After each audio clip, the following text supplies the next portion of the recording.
Hello and welcome back to Realistic Fish Keeping. This is the final episode in the series of how to set up your own fish tank or aquarium. Last week was the 6th week of the tank being set up and was fully cycled. This week we've fast forwarded to 6 months. At this point, the tank is ecologically and biologically mature. Last episode we looked at what that means, as well as looking at fish health and common diseases.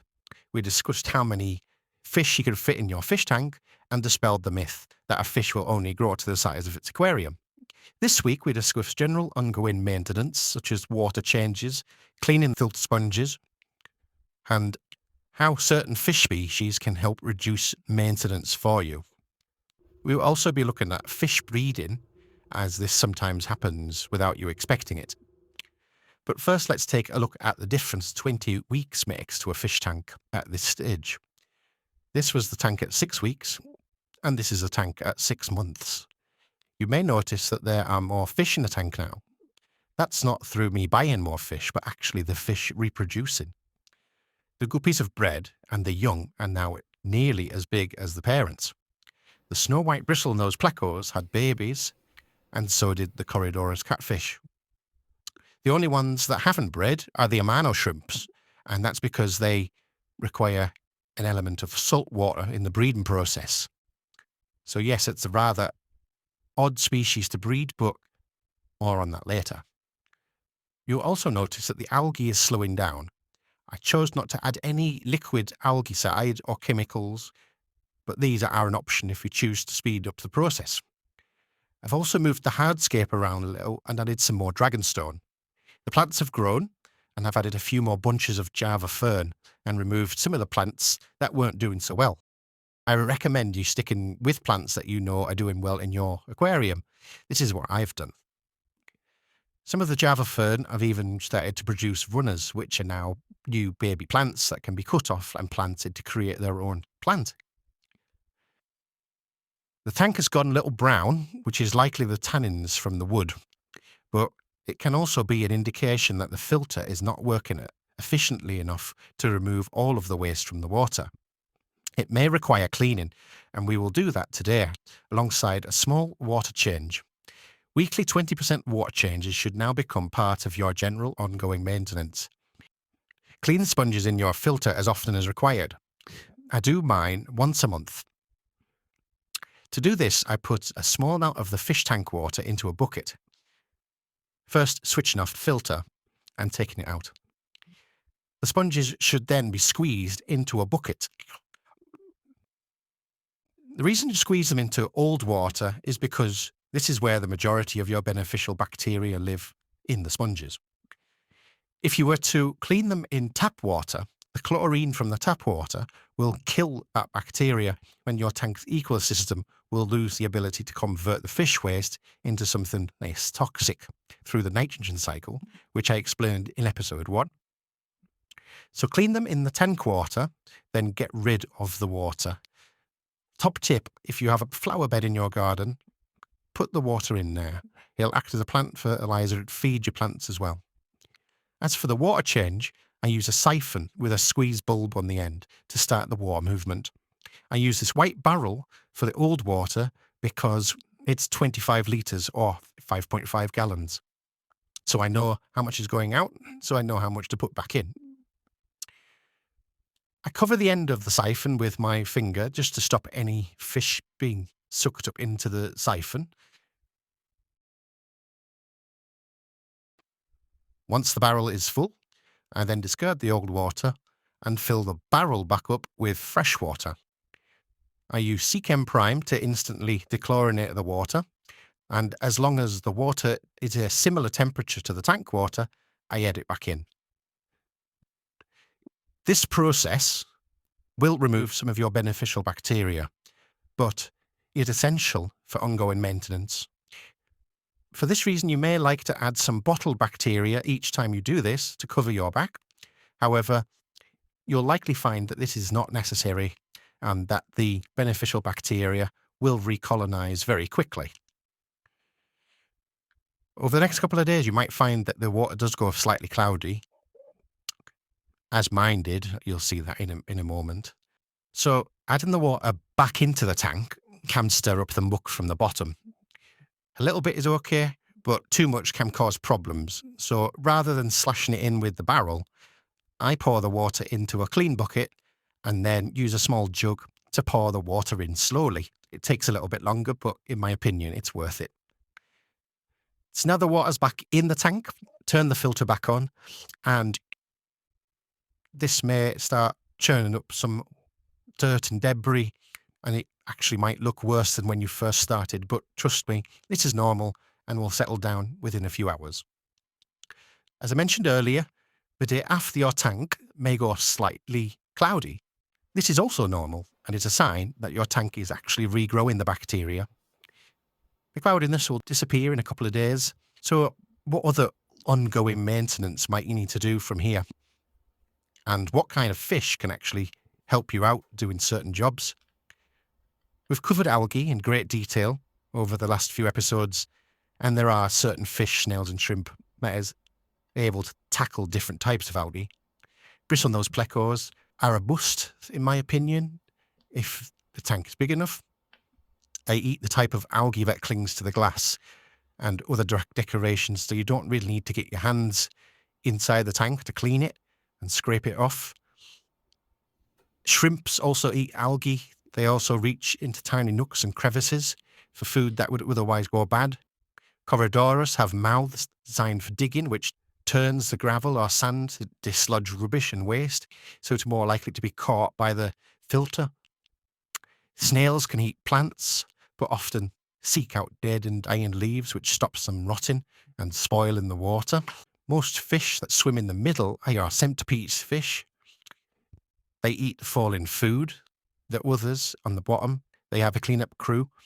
Add plants to the tank to help remove toxins produced by all of those fish. So going forward, do water changes little and often, clean the sponges whenever required, feed the fish twice a day, and keep an eye on the health of the inhabitants and perform water tests. This is fish keeping in a nutshell and brings you up to date. Congratulations, you have done the hard part and you can continue to learn more advanced stuff now if you so choose. Speaking of which, over the past few months there have been several new arrivals in the tank. Many keen aquarists enjoy breeding fish, starting at easy-to-breed varieties such as these guppies, before moving on to something more challenging, such as these corridors. Each species of fish will have their different requirements that I couldn't possibly go into in this video, so I'll stick to the fish that I have in this tank and go into other species in their own individual videos in the near future. So let's start with these bristlenose plecos. The natural coloration of these fish is actually brown. This is a lime-bred white version, which is sought after amongst keepers and breeders, as they are harder to find. As these fish grow in popularity, so will their numbers, and as they become more available, their price will fall. These sorts of trends occur regularly in the fish trade when new varieties become available. Bristlenoses are easy to breed, and you don't need to do much to allow them to breed. Males have whiskers, and females generally don't, although sometimes they do have short ones.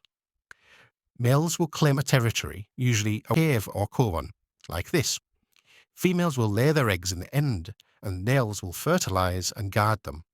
He will do this on his own, and in around 2 weeks' time, the young will leave the cave in search of food. Feeding a slice of cucumber after a water change can trigger spawning. It can take place as often as once every month. So moving on to the Corridorus now, and these are slightly more advanced fish to breed. Similarly to the bristlenose plecos, corries are triggered into spawning behaviour by a water change and heavier feeding. Live daily brine shrimp are an excellent choice. The female holds on to the fertilised egg in her fins before sticking them around the tank in places she deems the safest. The parents show no care for the eggs afterwards and is very much luck as to which fish hatch. Some may be eaten. After hatching, the tiny cory fry dash for cover, hiding under rocks, and feeding off scraps for weeks until they feel they're big enough to venture out. Here is a little one I found being brave. Alternatively, you can remove the eggs and hatch them separately if you have a spare tank. Survival rates are much higher this way, but I am finding little ones quite regularly at the moment without any intervention in the tank. Our guppies are something different again. These are categorised as a live bearer, which means that they give birth to live babies. The babies instinctively hide and rise to the surface shortly after being born. They are in serious danger because the parents don't show any parental care and will eat them if spotted. I've come up with an idea to add this basket which the fry hiding away from their other fish. I'm then able to collect them with a small net or a turkey baster to remove them into another tank to grow them on. This is what I did with the young guppies in this tank, but I put them back in this tank when I knew that they were big enough not to be eaten. Another method is to remove the female when she's about to give birth. You can tell when she's ready by the size of her abdomen. From the side, she almost gives a squared-off appearance. She will also become less active and seek shelter. This coy albino female looks nearly ready, but perhaps a couple more days to wait. However, this other female I have is also due and has started to go into labour. With this method, I like to add some baby brine shrimp to the tank with the female. This makes it much less likely that she'll eat the babies. As they are born, I use a turkey baster to remove them and put them into another jug. This was a particularly big drop. Pause the video if you want to try and count them, but I guess there's around 60, which is a lot, but I've heard other people getting even more. The baby guppies can be fed on baby brine shrimp and will grow rapidly when fed this. Female guppies give birth every 30 or so days. Going back to the collie albino female, a day after filming she did go into labour. Shouldn't have as many babies, but when put beside the non-albino ones that were born yesterday, they were noticeably bigger. In my experience, non-albino babies tend to grow quicker, so what I'm going to do is put these in a tank together to see which grow faster under the same conditions, to test my theory. I'll make a video for this in the future. So finally, the Amano shrimps. Many other types of shrimps that you can buy for your fish tank will breed readily without intervention, making them easy to breed. Amano shrimps aren't so easy. In nature, the larvae of the shrimp are swept into the estuaries or seawater where they grow. So although they breed in fresh water, the young must be moved to part salt or fully salt water. The tricky part is that adults don't live in seawater or salt water, so catching the female at the right time before she releases her larvae is crucial to breeding them. Some people have reported breeding them in fresh water, but this is rare. So you can see now how fish keeping is a never-ending search for knowledge. There's always something new to learn, and nobody is a master. If you've made it this far in the journey, you might be interested in learning more. I'll continue to create videos where I have learned something new, so you're learning along with me.